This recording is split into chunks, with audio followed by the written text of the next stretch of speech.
Good morning to those of you out there on the West Coast. Good afternoon to those of you here on the East Coast with me. It's a beautiful day outside. I can't recall the last time I looked outside and it wasn't a beautiful day when we're doing training. So either I got rose-colored glasses or it's just I always get lucky in here.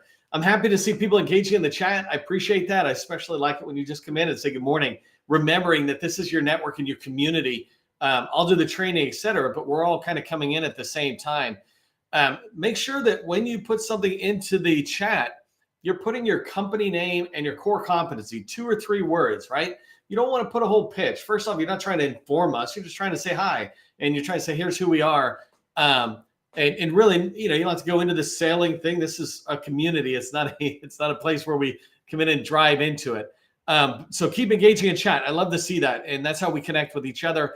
I bring you the training and you strengthen the community. I want to start off with a quick tip for success for those of you showing up early and on time. I really appreciate it when you do. And my tip for you is coming out of my book, 7 Habits for Highly Effective People. And when I say my book, I just mean I've owned it for 20 years. Stephen Covey actually wrote it. But in Habit 6, Stephen Covey talks about synergy. And this idea of what is synergy, simply defined, he says, it means that the whole is greater than the sum of its parts. And synergy is one of the, frankly, toughest habits to get around, but it's about how we interact with each other. It's about our community. And this line from George Bush, the first president, when he was his inaugural address, he had in his speech this line that I liked, and I want to use this as a tip. I take as my guide the hope of a saint. In crucial things, unity. In important things, diversity. And in all things, generosity. And I really like that for a tip for today, because as we look at the community, as we think about today's topic around subcontracting is about competimates coming together and teaming. It comes together with, it all begins with like generosity though. So when you get a moment, read 7 Habits for Highly Effective People, and especially think about habit 6 today, which is synergize or synergy, right? This idea of us working together. We're all here to help each other grow to the next level. Okay, so let me get rocking and rolling on to today's training. Let me just find my slides again because I moved them around too far.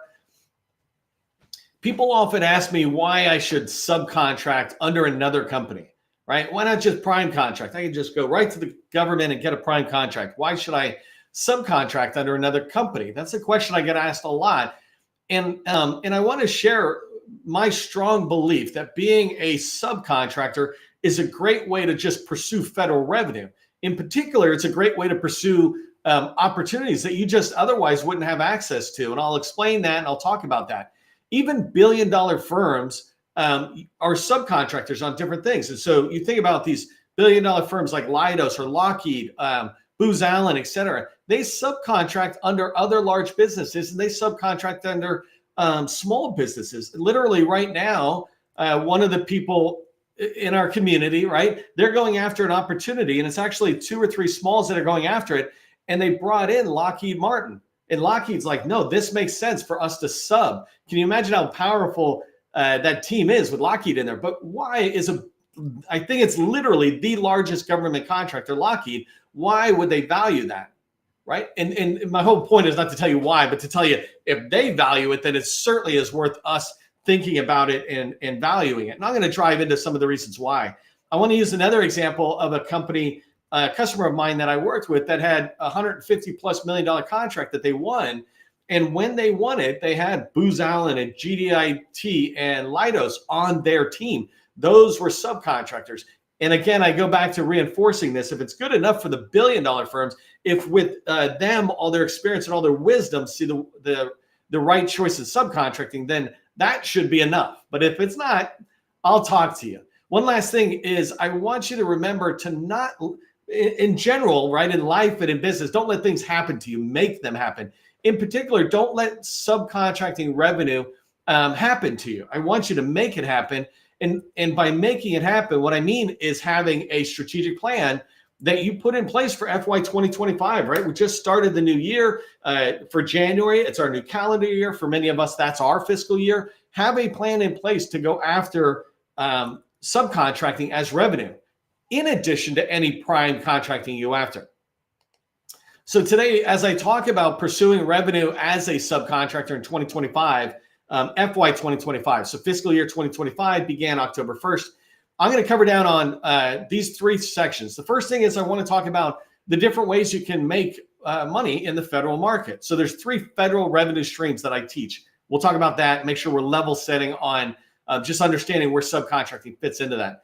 The second thing I'm going to cover down on is what do I really mean when I say subcontracting? We're all at different levels, but even if you've got like 10 years of experience, I've watched people not have a good understanding of it. And obviously, if you're brand new to government contracting, you might not understand where it is. And again, I want to level down on what it really means to subcontract and talk about the value too. That's where I really want to drive into that. And then I'm going to wrap up with 9 ways or 9 tips to increase your chances of joining a team, right? When you think about the schoolyard and they're picking teams for some game at recess, you want to be that person who gets picked, right? Are you a fast runner? You're going to get picked for the teams that are running. If it's more about smarts and thinking, are you smart and you think fast? They're going to pick you for the team. And so there's 9 ways that I'm going to talk to you about today around that. If you don't know who I am, my name is Neil McDonald. I'm the president of the GovCon Chamber of Commerce, co-founder of GovCon in a Box, where we provide tools for your success to help small business government contractors win contracts. I want to welcome you to my federal sales training, where I provide tips for success in the federal market. I spent 20 years in the federal market as a small business owner, and since 2018, I've been teaching people like you that government contracting is not a secret. It's just a process. When we follow a process A to Z, we're going to have repeatable, predictable results. And that's what I want for you. That's why I do this training over and over again. If you haven't done so already, make sure you subscribe to our Government Contracting Success newsletter within LinkedIn. It's the largest GovCon newsletter by far inside of LinkedIn, and the community around it keeps building because you value what we put out, and we always put out content that is related to sales and government contracting. Last thing on this page that I just want to emphasize is if you haven't done so already, on Monday, October 14th, we are doing our second virtual networking event. The last one in September went great, so we're doing it again. Make sure you go register. I already have, I think, well over 300 people signed up in there, and it'll be a virtual networking event where you can come in and meet 5 or 10 new people, let's say, and start new relationships that might help you as you pursue your government contracting goals. So go to, you could do this through LinkedIn, but I just created an easy link, govconinabox.com/networking. So somebody can put that in the chat for me. Go register. In fact, while I'm talking, you can go over it. You register. It takes 2 seconds to say I'm attending. I wanted to congratulate the companies who are in the 100 Club. So the GovCon in the Box, we have a tool in there. It's a free tool for you to check your federal visibility score, 0 to 100. These 79 companies have a score of 100. Out of over 350,000 small businesses in DSBS, right, the Dynamic Small Business Search Tool where the federal buyers look, these companies have maximized their visibility. Doesn't mean they're going to win contracts, but it means when the government goes looking for small businesses like theirs, the chances of them coming up in the results and towards the top are much more likely. 60 to 70% of small businesses in the federal market are invisible to the federal buyer. So go to govconinabox.com, check out your score. It takes you 2 seconds to see your score. I got it in the top right-hand corner.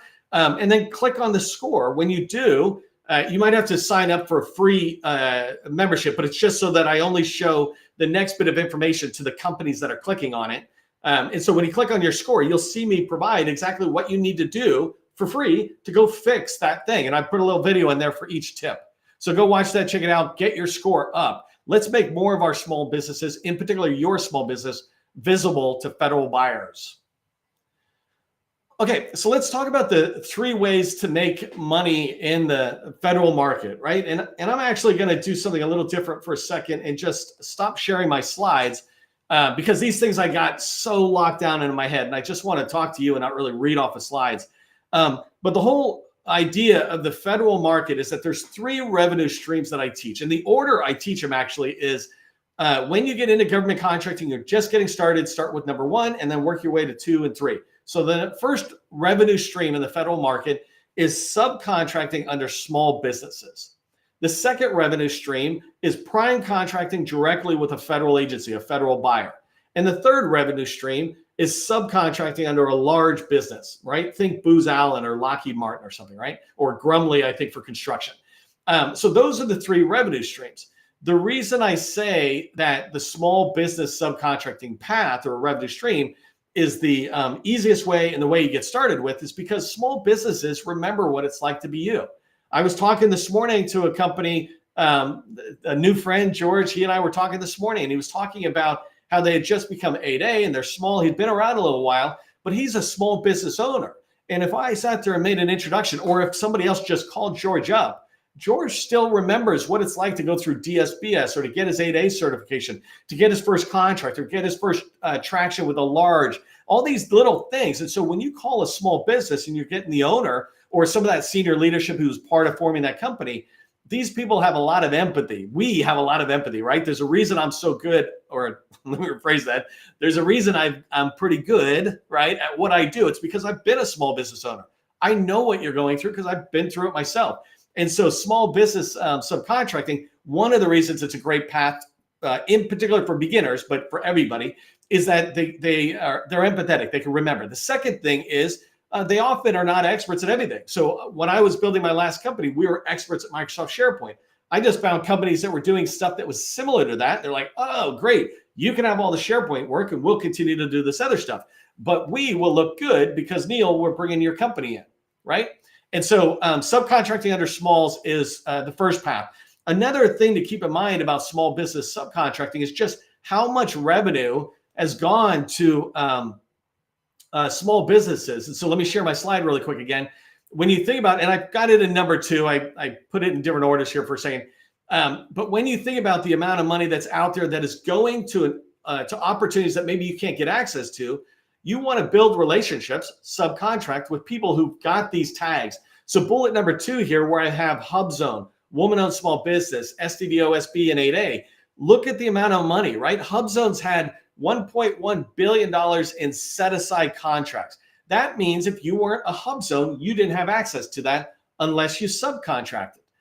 And a lot of those small businesses, again, are totally open to subcontracting. I hope you are as well, because that's how we grow. That's how larges grow. Women-owned small business, which $1.2 billion for me and my wife, that sounds like a lot of money. If I had that in my pocket, I'd be a happy guy. But for the amount of set-asides a woman-owned small business, it is absolutely the worst testimony to the set-aside, the woman-owned small business program. It is horrible how little they get, but you can still see that there's 1.2 billion. And the reason I say it's horrible, by the way, is because there's only like 5,000 HubZone firms, but there's well over 100,000 women-owned small businesses. How on earth do they have the exact same amount of set-asides? I want more for the HubZones and a lot more for the women-owned small businesses.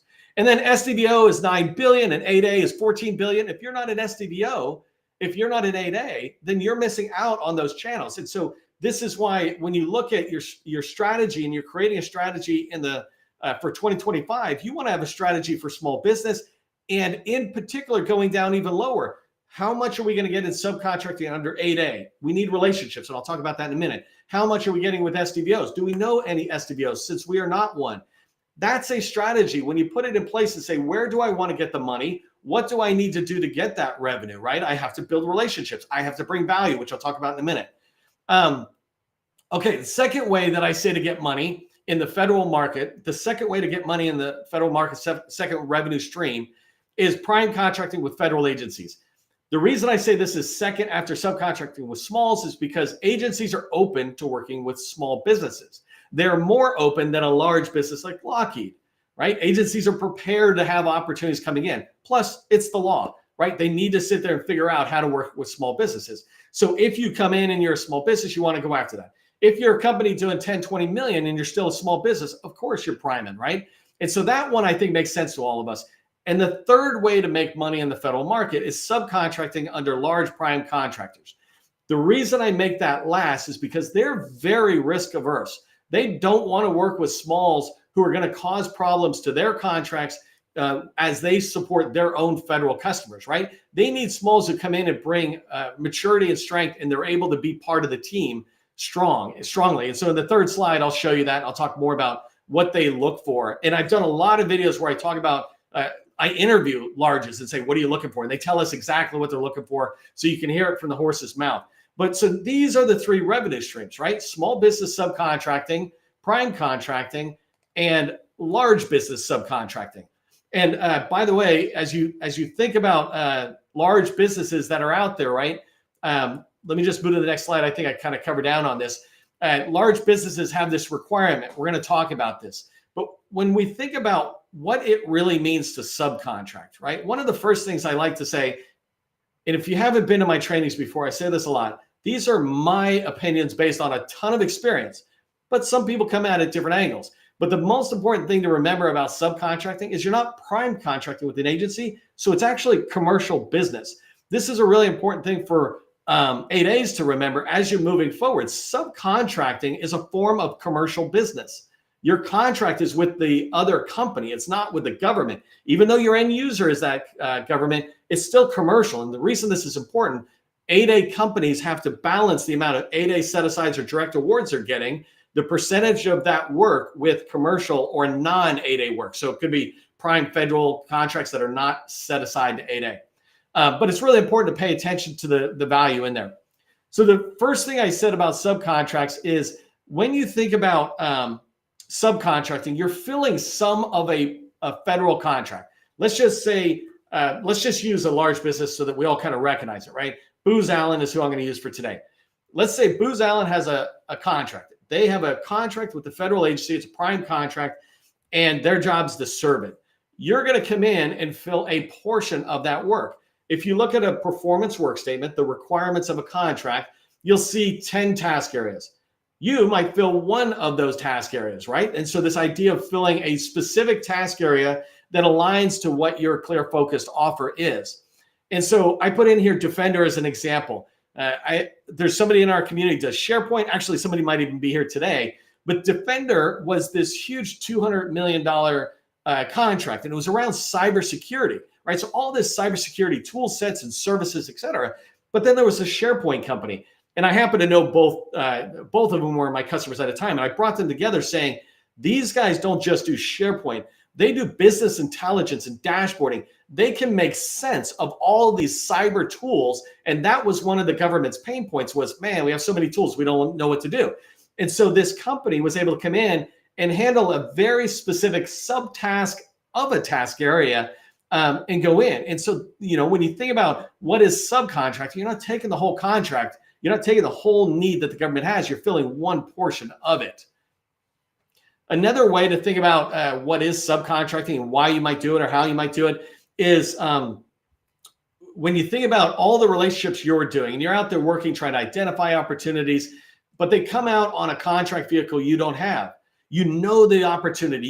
You've got it nailed. In fact, I was just working with last week, one of my customers got contacted by somebody from California who said, we own this. Like, we've been writing the proposal, we've been doing capture, we know it all, we've got some relationships, but it's coming out woman-owned small business on this GSA contract vehicle. Could we team up where you guys prime and we sub? That's a really good time to do subcontracting, right? Is bringing your opportunity, like that California company did, to their contract vehicle. And you know, the long-term play on this is you want relationships in place already with a lot of these people. But if you don't have those relationships, it's a great way to start a relationship by coming in and saying, I'd love to subcontract with you. I've got this opportunity I've been chasing, et cetera. All right, number 4, supporting just pure staffing needs. So subcontracting, the entire time I've ever done it, it was because we were the experts and we were coming in and bringing that niche skill or clear focused offer to what they had. But sometimes you're just supporting pure staffing needs. They just need to ramp up employees, especially when you think about requests for quotes. Even if that quote is around, you know, we need 30 FTEs on a contract. Well, you might come in and support the staffing need of somebody. And if you can build your relationship so it's a subcontract, now you're in there really just filling the positions as needed. That sometimes happens with larges. So I have a customer, I told this story before, I think. So if you've been around, you heard this. But like 4 months ago, 3-4 months ago, they won a subcontract with a large multi-billion-dollar firm to provide staffing. The size of the contract they won was like $60 to $70 million over 5 years. That was a huge win for that small business. It came from them actually building that relationship with the large. So it didn't just go from 0 to 50 million, right? They proved themselves out. They were always reliable, but they're not bringing any expertise that small business has, that subcontractor has. What they're bringing, though, is the ability to staff up that position.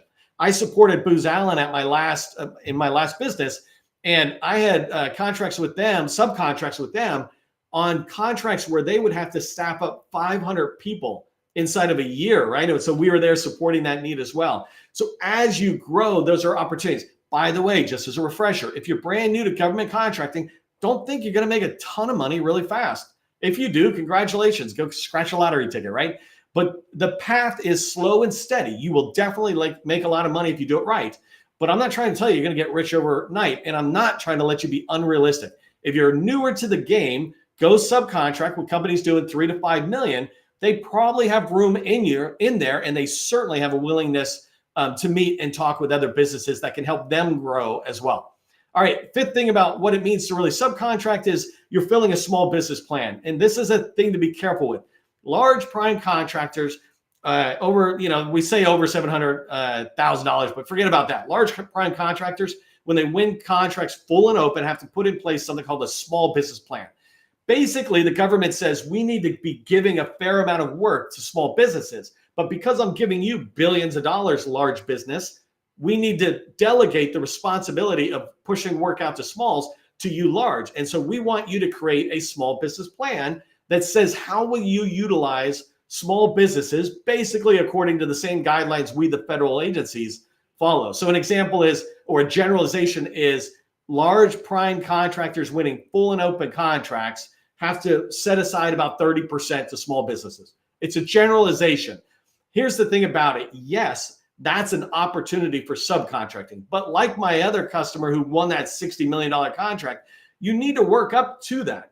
Larges aren't just going to hear from you and you're like, they don't know who you are. There's nothing there. You need to build relationships. You need to have past performances. So if you don't have small business subcontracting and prime contracting, I tend to recommend don't go knock on a large door. But when you do get in there, your ability to go from one person to 10 people to 100 people is realistic because large businesses have billions of dollars in contracts. Last thing about small business plan, though, don't ever knock on somebody's door and say, hey, we're here to help you fill that small business plan. It's like, thanks, I got it covered, right? Even if you're the best at what you do, you never lead with your tags. You never lead with that. You come in and you lead with, actually, probably the next slide I have here is exactly what you lead with. Oh, I'll come back to that, but you lead with your skills.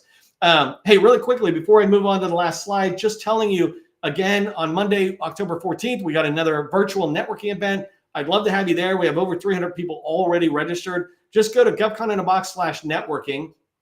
I got a button right there that you can click and you go to my LinkedIn, you can register. It's really pretty simple steps, right? Do me a favor, somebody throw govconinabox.com/networking into the chat so other people know about it and you can go click on that. I'm going to talk for a minute, so don't feel bad if you're going to click over and come back. You can still hear me as we go forward.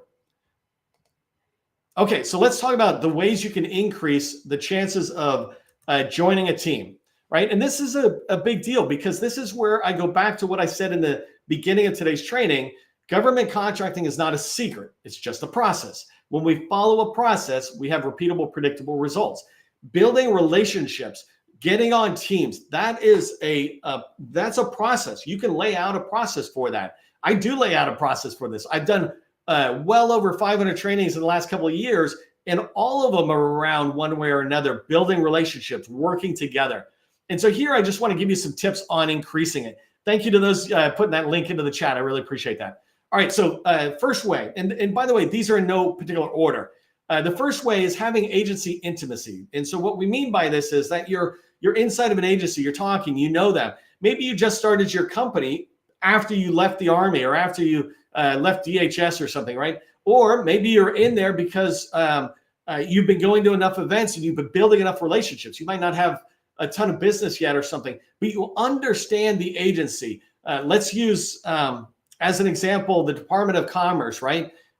If you're in there and you're understanding it, you might understand it better than the primes that you're going to talk to. And in this case, a prime contractor to me, somebody you might sub under or team under, is like anywhere from 3 million up to 3 billion, right? But anywhere up there, these people will value the fact that you know that agency, you understand some of their tools, et cetera. You have relationships in there, right? Hey, I'm going to come in. Number 5, I talk about supporting capture. Part of supporting capture is if you have relationships from bullet number 1, then that's something you can offer to teammates or primes, right? To say, hey, I want to come in and be part of your team, and I can bring this. I know this agency, I know these people. I'm just not ready to prime, or I'm not ready to prime on this opportunity. Can we talk? So this are ways to increase your chances. Second way, be a subject matter expert in your niche. Not kind of an expert, and certainly don't say you're an expert in everything. But my last company, and I like to keep saying that in this particular case, we were SharePoint, and we were the best. We beat out Microsoft toe to toe when we were a small business, right? And it was because all we did was SharePoint. We did it, and we had past performances over and over again. This made us a subject matter expert, both in our skill set and our certifications with Microsoft, ironically, and our past performances that led to our increased subject matter expertise, right? But in a niche is the important thing. You want people to look and go, wow, you guys are the SharePoint people. What's your niche, right? If you put one word, in fact, maybe throw it in the chat if you're feeling generous. If you said one word about your company where people said, they're the SharePoint company, they're the cybersecurity company, what's the one word, not two, one word you'd want people to say about you, right? Your company. Number 3, have related past performances. And what this means, when you're trying to increase your value to a team, you want to come in and not just say we're a subject matter expert and we have this past performance, but you don't want these unrelated past performances. And it's kind of a key problem with 8As is they get invited into opportunities, so their past performances get diversified. You don't want diversified past performances. You want them to be related and getting bigger and bigger. Right. And then, even that relation, like if I did SharePoint, if I did something else, it would not be way out left field. It would still be Microsoft, right? Coming up. Okay. Number 4, have socio and economic tags they might value. So a large might just value any tags, but a small business, you might team up with a woman-owned small business and you have that tag and you can go in and say, hey, we can team together as similarly situated entities and go after bigger opportunities together. Number 5, be able to support capture. Number 6, be able to support proposal writing. If you want to be invited on teams and increase it, come in and say, hey, I'd like to be on your team. This is what I can do in capture. These are my processes. And definitely I want to help in proposal writing any way that you want me to fit in and help. I've got a $100 million firm that I'm going to bring one of their business developers in and talk. And he goes, oh, I know exactly the first thing I'm going to say. You need to have processes. They don't have to be overly mature, but they have to be in place. You have to have it. How you do capture, which is knocking on doors and understanding an opportunity, and proposal writing. How do you get it out the door so the government understands and awards the contract? I only got 3 minutes left, so I'm cruising fast. Number 7, have back office maturity. This is really important to large primes. They want to know that you're financially stable, that you can handle 90 or 120 days of not getting paid, and you've got access to a line of credit or something if all these hiccups happen. If you don't, then your people are going to quit because they're not getting payroll, right? So other ways of doing back office maturity that I put here are organizational certifications. Look into your company and go, what can I do to represent that, we're an adult business, we're more mature. And maturity is a normal way of talking about growth, right? You have software maturity model. This thing here, the CMMI, is capability maturity model around software development. Our organization matures, right? We crawl, we walk, we run. Number 8, be able to staff up. They need to know that if large in particular, if I give you some positions on my contract, I need you to fill them fast. If somebody leaves and they were your responsibility, I need to know you're going to be able to fill them fast so their federal agency ultimate customer doesn't get frustrated. Number 9, give them things of value. Think of anything. Here's a white paper. I found the strategic plan that the government just put out. Hey, can I make an introduction? Don't hold things back. Remember the very beginning tip was generosity, right? It's just think about generosity and always being generous. Here's what I want you to remember from the training as we get to my last minute. First thing is subcontracting, as valuable as it is, requires relationships. So start getting good with relationships. Build them here. Start building them before you need them. Dig your well before you're thirsty, right? Number 2, determine who you want to subcontract under. Is it a large? Is it a small? Is it a hub zone or a SDVO? Determine that. And then especially from a small business perspective, go into GovCon in a box. Right there, you'll find a link right on the homepage to be able to browse all of the small businesses. And we brought a lot of good information in that helps you make decisions on who you might be able to reach out to and talk to. And there's people's names, et cetera. So hopefully you found valuable information in there. If you did and you liked what I talked about, put subcontracting rocks in the chat. Let me see that as we wrap up. Remember to register for the networking. And the last thing is, remember that government contracting, it is not a secret. It's just a process. I will see you in the next training.